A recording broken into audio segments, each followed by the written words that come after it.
Hey, what's going on, guys? Archer Mark here, and I'm back with another NECA figure review. And once again, I have another Predator, and this is the last of the three Predator figures that I promised earlier. And this is the Wasp Predator. Really cool. This is my favorite of the three that I reviewed recently. It's just something about this guy I really like. The paint scheme just pops for me. It's really cool. We'll go into a little more detail as to where this guy comes from. First, let's show you the packaging as usual. Here you have the side image of the Predator helmet. And here you see the name Wasp Predator, usual NECA clamshell packaging.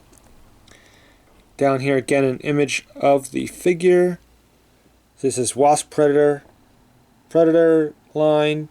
25 points of articulation, includes spear staff with impaled xenomorph head. That's cool. Ages 17 and up. And we'll flip this around. And again, a really cool close-up image of this Predator. And we have a little bit of a bio here.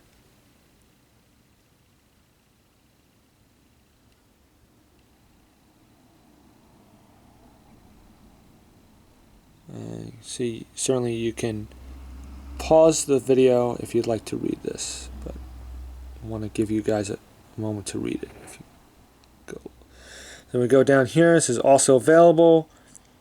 There's the Wasp Predator that I showed before. There's the Predator Vision Dutch, which I don't have, and the Battle Armor Lost Predator, which was the previous review.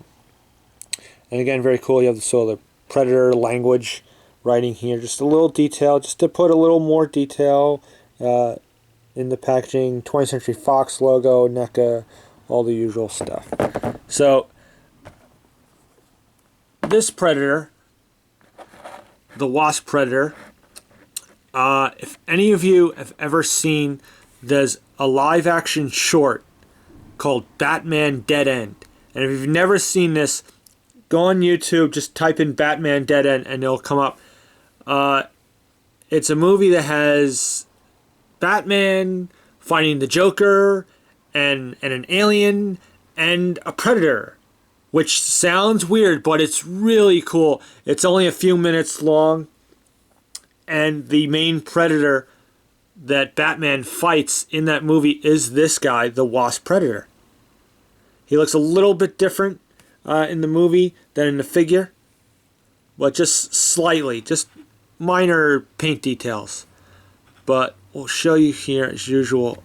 We get a full-on look at, again, NECA with its paint apps and sculpting, I think maybe are second to none. Maybe Hot Toys as well is got to be up there as well, but NECA does such a great job of doing details on like armor pieces and putting all kinds of scuffing and weathering on pieces. Okay, we'll just go up, and you can see now the yellow is much brighter on the torso and the legs than it is on the feet and on the helmet. Again, the helmet is not removable. I'll give you, turn them around here. And all the little sculpted details on the gauntlet on this side. Little tubing that goes up. You got the shoulder armor, leg armor. Turn them around.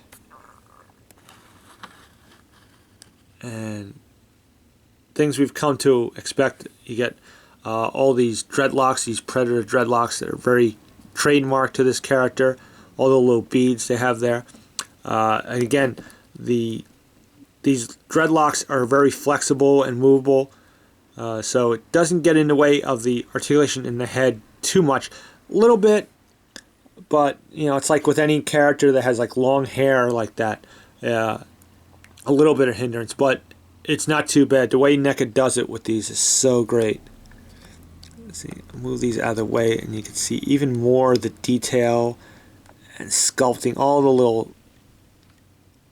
little details that are put on the loincloth here, the way it's done to make it look like folds and like it's really flowing over the skin, and it looks like leather.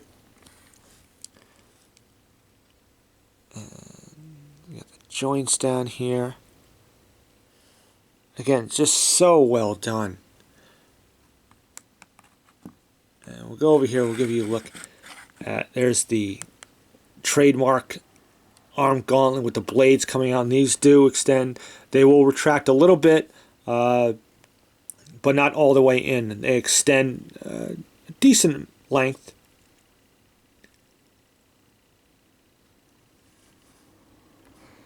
Okay, you can see a step. I'm going to go into more detail on that step in a moment. I want to go over the articulation on this guy real quick. Same as the other two Predators. Ball joint in the neck, ball hinge in the shoulder is hindered a bit by the armor, but you could still get some decent movement out of it. Ball hinges on the elbows. You got the hands are a ball joint, and they'll move all the way around. You get a full range of motion there.